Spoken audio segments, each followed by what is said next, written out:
आज हम आपको देहरादून जिले की तहसील विकासनगर से एक बेहद संवेदनशील और विवादित खबर बताएंगे।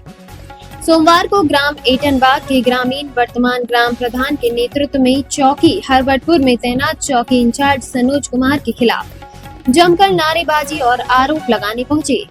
ग्रामीणों ने एसडीएम विकासनगर विनोद कुमार को शिकायती पत्र सौंपते हुए अपनी शिकायत दर्ज कराई। महिलाओं और ग्रामवासियों ने चौकी इंचार्ज पर गंभीर आरोप लगाए। उनका कहना है कि हरबटपुर चौकी के इंचार्ज सनोज कुमार ने पूर्व प्रधान प्रवीण कुमार के इशारे पर कार्यवाही की। प्रवीण कुमार पर पहले से ही कई गंभीर मामले दर्ज हैं, जिसमें महिलाओं के साथ छेड़छाड़, जाति सूचक शब्दों का प्रयोग, आत्महत्या के लिए प्रेरित करना और अवैध कब्जे शामिल हैं।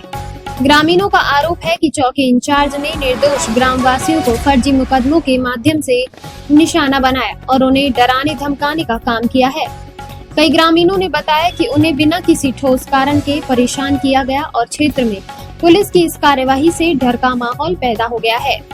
ये मामला नहीं है जब हरबटपुर चौकी के इंचार्ज की सिंघमगिरी चर्चा में आई हो। पिछले कई महीनों से ग्रामीणों का आरोप है कि चौकी इंचार्ज क्षेत्र में निर्दोष लोगों को पीटता, फर्जी मुकदमे दर्ज करता और अपने दबदबे का गलत इस्तेमाल करता आ रहा है। इस प्रवृत्ति के कारण पुलिस की छवि पर सवाल उठ रहे हैं और जनता में नाराजगी फैल रही है। ग्रामवासियों का कहना है कि उन्होंने कई बार अधिकारियों को शिकायत दी, लेकिन अब तक कोई ठोस कार्यवाही नहीं हुई है। इससे यह सवाल भी उठता है कि आखिर सुरक्षा देने वाली पुलिस किसके हित में काम कर रही है, जनता के या राजनीतिक दबाव के तहत अपराधियों के संरक्षण के लिए। मुख्यमंत्री के नारे न भय न भ्रष्टाचार की जो भावना जनता में थी, वह अब हरबटपुर के सिंघम द्वारा चुनौतीपूर्ण स्थिति में है। ग्रामीणों का कहना है कि स्थानीय प्रशासन और पुलिस की निष्क्रियता के कारण वे सुरक्षित महसूस नहीं कर पा रहे हैं। अब पूरे क्षेत्र की निगाहें इस पर है कि इस मामले में कार्यवाही होगी या फिर निर्दोष ग्रामवासी दबाव में रहेंगे। क्या हरबटपुर का ये सिंघम कानून के हाथ में आएगा या फिर निर्दोष लोगों पर अत्याचार जारी रहेगा, ये समय ही बताएगा। इस विवाद ने एक बार फिर पुलिस की छवि और जनता के विश्वास पर सवाल खड़े कर दिए हैं। हम यहाँ पूरे मामले की निगरानी कर रहे हैं और जैसे ही कोई नई जानकारी सामने आएगी, हम आपको तुरंत अपडेट देते रहेंगे। ज्ञापन या नारेबाजी करीब के विषय में करिए।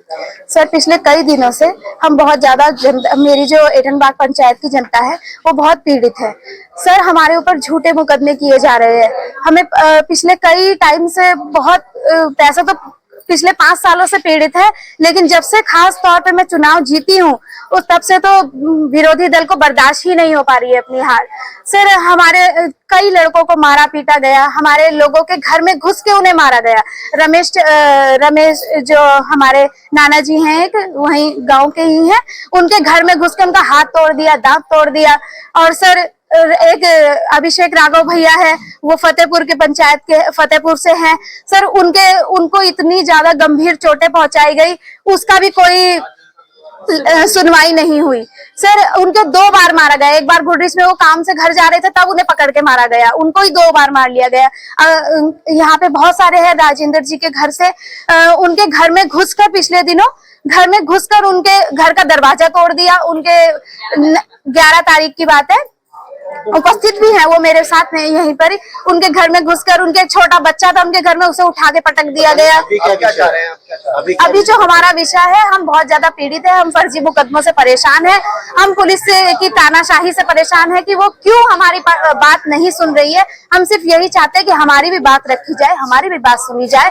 और आप फर्जी मुकदमे की बात करें, किसने करे आपके? सर, प्रवीण कुमार, एडवोकेट राहुल ठाकुर, ये सब इसमें शामिल हैं, जो पूर्व प्रधान रहे हैं यहाँ के, इस एटनबाग पंचायत के पूर्व प्रधान रहे हैं। उन जो मेंडिस नाम है जिनका, महेश नाम है उनका, महेश जिन्हें हमारे ऊपर मुकदमे करे हैं, फर्जी मुकदमे। सर, तहसील चौक पे इनकी किसी और गांव के लड़कों के साथ लड़ाई हुई, जिसमें इन्हें चोटें आई, इन्हें मारा, जो बाहर के लोग लड़के इन्हें मार के गए। सर, वो तो चले गए। अब वहां पे मेरे पति जो है, उससे पहले ही वहां पे लाइट का निरीक्षण करे थे, क्योंकि हमें लाइटें लगवानी है। सर, हम जनप्रतिनिधि है। अब वहां पे उन्होंने इनका नाम खींच लिया कि राहुल ने धारदार हथियार से इन पर वार करा, इन्हें मारा, ऐसे ऐसे करके 25 लोगों का नाम है। 25 लोगों को 25 लोगों के जी। तो क्या आज एजेंट के पास है, क्या आश्वासन मिला आपको? सर उन्होंने आश्वासन दिया कि हम कार्रवाई करेंगे, जांच करेंगे। और नहीं होती जांच पूरी तो फिर? सर हम धरना प्रदर्शन देंगे, क्योंकि हमारा धरना प्रदर्शन और बढ़ता ही जाएगा, इसमें कोई रुकावट नहीं आएगी, क्योंकि हमारे साथ जिन जनता ने हमें यहाँ तक पहुंचाया है वही जनता पीड़ित है पूर्व प्रधान से, वरना पूर्व प्रधान को ही जिता देते। हमें जिताने की जरूरत क्या थी, वो तो पहले से ही था राजनीति में, हम तो नया चेहरा है। सर जो जनता ने हमारे ऊपर विश्वास दिखाया है वही जनता वो पीड़ित है, इसलिए उसने हमें चुना है। आपका नाम? मेरा नाम नेहा राहुल वर्मा है, मैं एटनबाग पंचायत से प्रधान हूँ।